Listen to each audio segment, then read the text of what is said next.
Да и куда ты, блядь?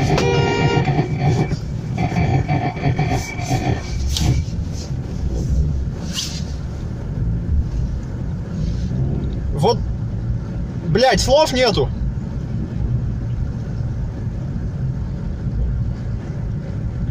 Одни эмоции, скажем так. Сука, ну можно ведь со второго ряда повернуть? Куда пёр?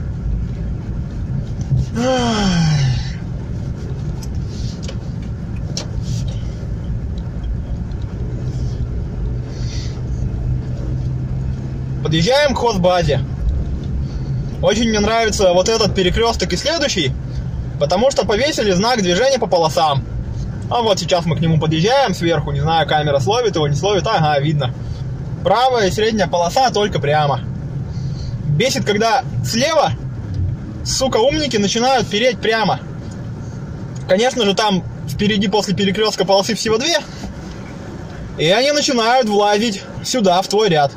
Еще забавно, когда они начинают бибикать, считая, что они правы, что типа правый ряд должен уйти направо, левые два и уехать прямо. Но нет. Знак ведь повесили. Все расчерчено четко, кто куда едет. Нет, эти идиоты, видимо, не видя его, начинают переть. Ладно, сейчас у нас таких идиотов не было. Не попалось на камеру. Но следующий перекресток тоже весьма забавный. Около южной автостанции.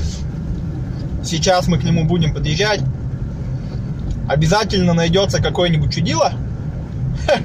Хотя я уже как-то стереотипами мыслю.